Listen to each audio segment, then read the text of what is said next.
Selection post exam 2023 phase 11 में पूछे गए परसेंटेज के बेहतरीन सवाल। तो सवाल करते हैं स्टार्ट। पिछले वर्ष के दौरान एक इलेक्ट्रॉनिक वस्तु की कीमत में 10% की वृद्धि हुई और इस वर्ष उसी वस्तु की कीमत में 10% की कमी आई। यदि वर्तमान में इलेक्ट्रॉनिक वस्तु की कीमत 66,000 है तो पिछले वर्ष की शुरुआत में संबंधित इलेक्ट्रॉनिक वस्तु की कीमत क्या थी? तो दशमलव के एक स्थान तक बताना है। तो सबसे पहले हम देखते हैं कि पिछले वर्ष वस्तु की कीमत में 10% की वृद्धि हुई। 10% की फ्रैक्शन होती है आपकी 1/10, यानी कि 1/10, और वर्तमान में उसकी क्यों कमी कितनी आई? 10%। तो 10% की फ्रैक्शन होगी 1/10, और 10 से कोई चीज 11 हो गई और वर्तमान में 10 से 9 हो गई, तो इनकी मल्टीप्लाई करते हैं 10 इंटू 10 होगा आपका 100, और 11 की 9 में करते हैं तो आपका आ जाता है 99, यानी कि 99 यूनिट की वैल्यू आपको दी हुई है 66,000 वर्तमान में।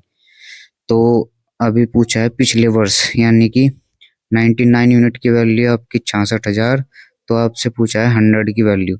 अगर हम इसे 33 से काटे तो ये 3 बार और 66 कट जाए आपका 2 बार, तो नीचे 100 की पूछा है तो ऊपर बच जाएगा आपका 2,02,000 इंटू 100/3। तो 2/3 आपकी फ्रैक्शन होती है 66.666। तो option C is the right answer. तो नेक्स्ट क्वेश्चन देखते हैं। दिया गया है एक फुटबॉल टीम ने जितने गेम खेले उनमें से 10 में जीत हासिल की। यह कुल गेम का 40% था, तो कुल मिलाकर कितने गेम खेले गए?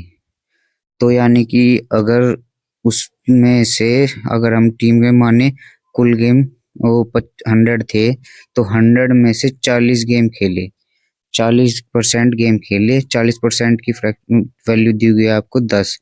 तो आपसे पूछा है 100 की वैल्यू, यानी कि 40 40 से 100, यानी कि इसका 2.5 गुना, तो 10 का 2.5 गुना हो जाता है आपका 25। A is the right answer. Next question देखते हैं। दिया गया है A number is increase by 25% and subsequently decrease by 15%, find the percentage of net increase or decrease. तो सबसे पहले दिया होगा 25%। 25% की फ्रैक्शन होती है आपकी 1/4, यानी कि +1/4, और डिक्रीज है आपका 15%। 15%, यानी कि 15% की फ्रैक्शन होती है 3/20। तो ओवरऑल हम देखते हैं इसमें कितनी इंक्रीज या डिक्रीज होता है। पहले 25% की वृद्धि, यानी कि 4 से कोई चीज 5 हो गई, और फिर 15% की कमी, तो 20 से कोई चीज 17 हो गई। अगर हम 5 से काटे, ये 4 बार हो कट गया, तो इनकी मल्टीप्लाई करते हैं 4 चौक को आपका 16, और 17 की 1 में 17, तो 1 की वृद्धि हुई 16 पर, तो 100 पे कितनी, यानी कि 1/16 फ्रैक्शन होती है आपकी 6.25% की वृद्धि। D is the right answer. Next question देखते हैं आपका क्या होएगा। तो इसे हम ऑप्शन से भी देख सकते थे। 1/16 की फ्रैक्शन होती है।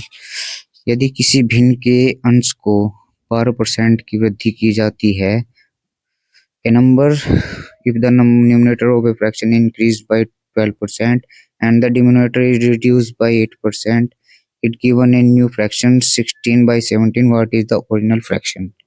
तो देखते हैं। सबसे पहले हमने 12% को लिया x अपॉन वाई, और इसमें 12% की वृद्धि, यानी कि आपको हो जाता है 112%, और नीचे हो गई आपकी 8% की कमी, यानी कि 8% अगर हम कमी है तो इसकी ओवरऑल कितनी हो जाएगी?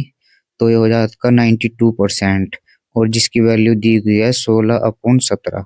तो इसे काटते हैं x upon Y equal to 16 से आपका कट 16 इंटू 17, 92/112, तो ये कट जाएगा 16 से 112 7 बार, और x upon Y equal to आपको हो गया 92/119। तो C is the right answer.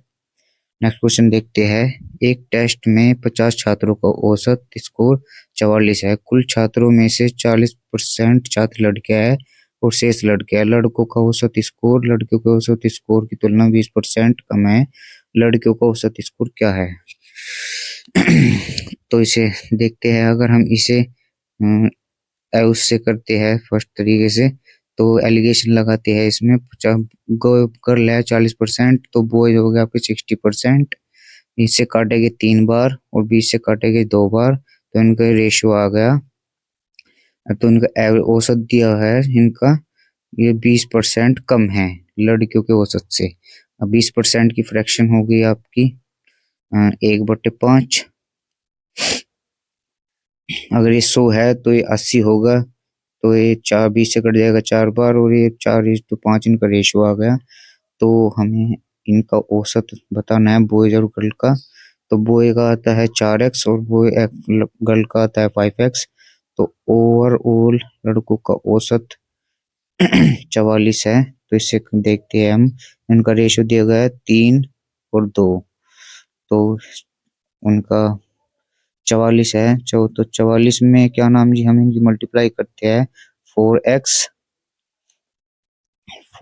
Into 3 करेंगे, और प्लस 5x प्लस इंटू 10/3 + 2 यानी कि 5, और ये हो जाता है आपका इक्वल टू 44। तो 12 और 10 हो गए आपके 22, 22x/5।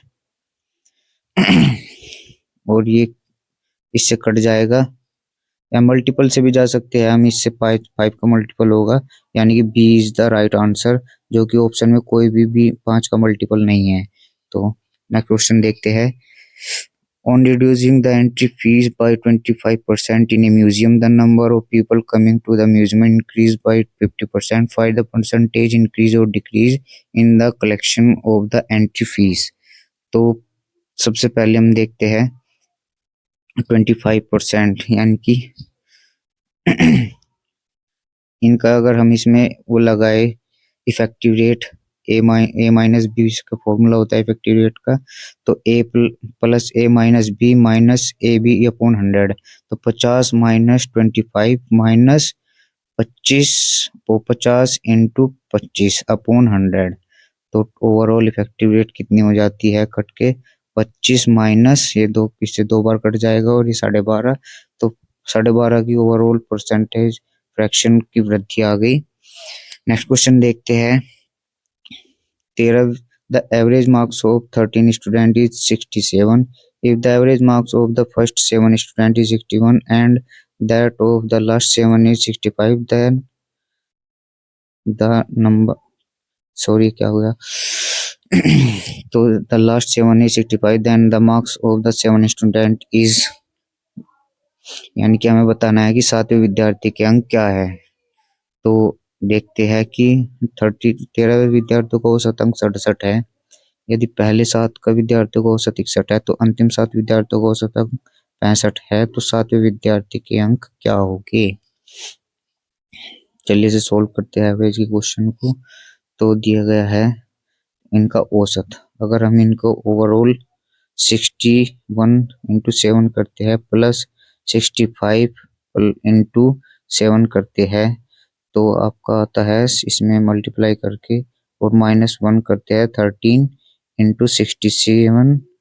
तो इनकी करते हैं 61, 7 या कितने हो गए आपके, मल्टीप्लाई करते हैं 7, और इसमें लास्ट डिजिट पे काम करते हैं, तो आपका आ जाता है 7 और 5, 5 1, और ये आपका आ जाता है लास्ट डिजिट इसमें 2, 2 में से एक गया 1, यानी कि जिसके डिजिट में लास्ट डिजिट 1 होगा वही आंसर होगा।